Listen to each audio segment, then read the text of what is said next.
Hello everybody and welcome back to Sew Granny Sew. Friday release this week, we're just going to throw a random quilt in there. I've been cleaning up my sewing room. I have all kinds of totes that I need to get those projects done so I can clear them totes out of here. So we're going to start off. I've been saving pink and brown fabrics, as you can see.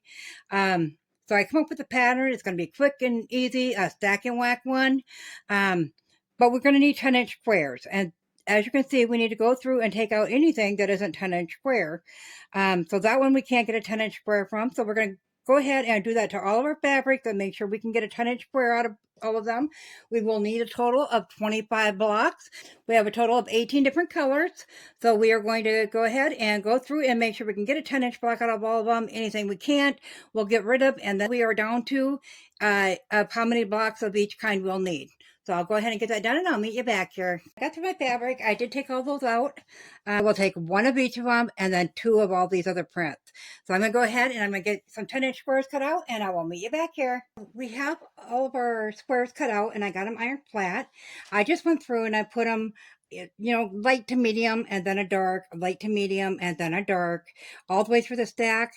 And because we had two of some, I put half of them on the bottom layer, half on the top, and then I just stacked them together. Before we cut these though, we want to make sure that they are perfectly lined up.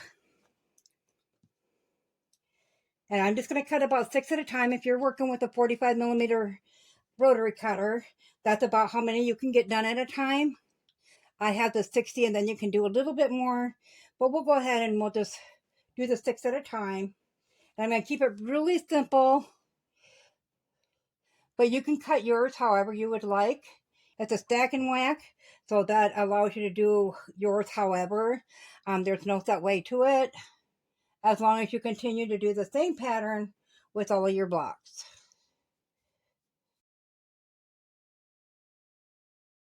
Okay, so I'm just going to take my ruler, and they're 10-inch blocks, so I'm going to measure halfway through, which is 5. I'm going to go ahead and cut that down. Now, for the sake of sewing these together, if we cut here, we want to cut here too. That way they shrink the same amount with that same allowance. So I'm going to go ahead and I'm going to take it this way and maybe do a 3-inch strip at this end. Let's keep it at 3. So it'll be 5 across and then 3 up and down is how I'm going to do mine.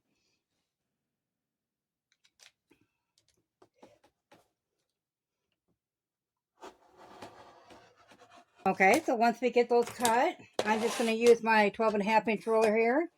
I'm going to put them on the thing the same way that they came off of here. So I'm going to go ahead and I'm going to get through my pile, get them all cut up, and stack them on top, just in the exact places that they were cut from. So I'll get that done. I'll meet you back here. Now that we have them all cut and laid out here, we want to mix them around, because if we left them like this, of course, we'd have just sewing back together. So we're going to mix them around, but we want to mix them around by 2, because remember how we went light, dark, light, dark? We want to make sure that order stays in place. So we're going to go ahead and take 2 from this pile and put that on the bottom.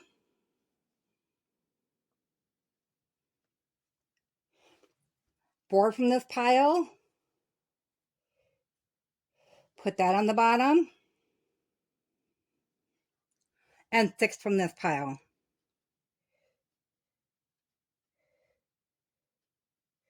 And put that on the bottom. So now we should get an assortment of different blocks as we go. They shouldn't be in the same order anymore. So all we're going to do now is I'm going to switch these up and put it like that. So our big ones are, no matter which way you turn the block, the big ones have this as the header. So I'm going to go ahead and we're just going to take the first one, lay it onto that, line that up. I'll throw some pins in here. And then we'll do the same with this one.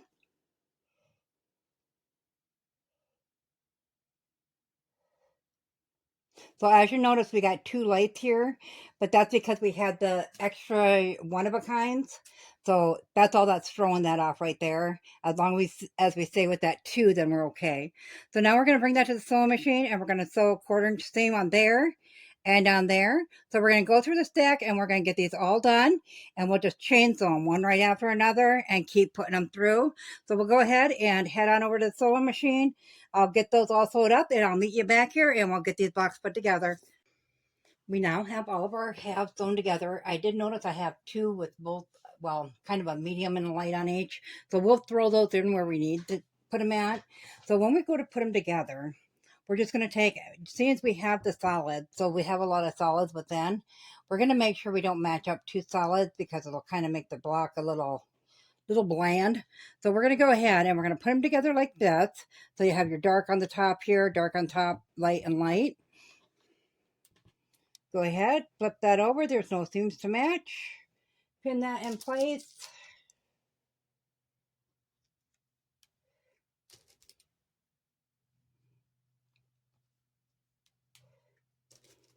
I did, just so you know, I ironed everything towards the dark. That way, when we connect the blocks themselves together, they should nest within it. The seams should nest within each other. So that's all we're going to do. We're just going to go through and make sure all of them look good with no repeats within the block. Sew them with a 1/4 inch seam right there and move on to the next one. Once again, we'll just chain stitch right through all of them. So I'll get that done and I'll meet you back here. So we have all of our squares sewn together now. And this is what the layout will look like with 4 squares. So it kind of forms a pattern, a long one, a narrow one, a long one, a narrow one. And it goes every other row like that with them faced out. You could, if you wanted to, turn your blocks so they don't form that pattern.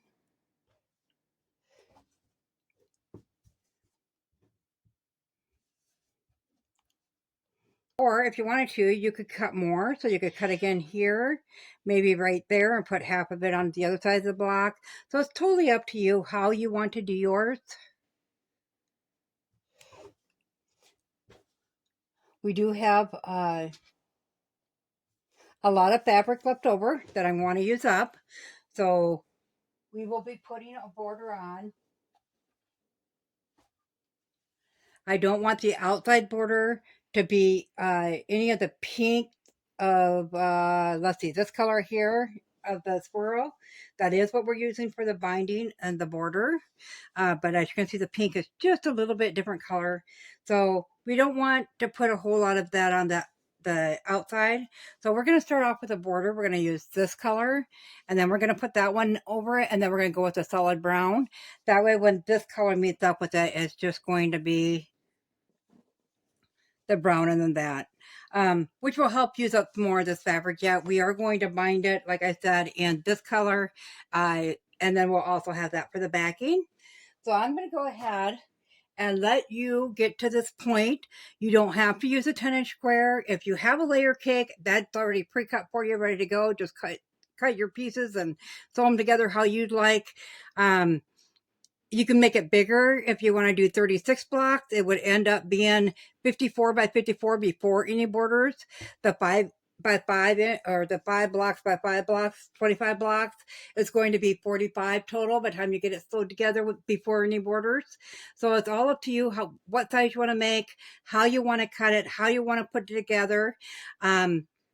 I'm going to meet you back here tomorrow and drop the second half, as this one's getting pretty long here. And I know I've been putting out some longer videos, so I want to make one short. So go ahead and tune in tomorrow for the rest of this. We'll get this all assembled and get the borders on it and the rest of the quilt top done. As always, guys, if you found this video useful, go ahead and give it a big thumbs up. It really helps our channel grow. If you haven't subscribed yet, go ahead and hit that subscribe button because we'd love to have you here at Sew Granny Sew. Thanks all. Have a good day. Bye.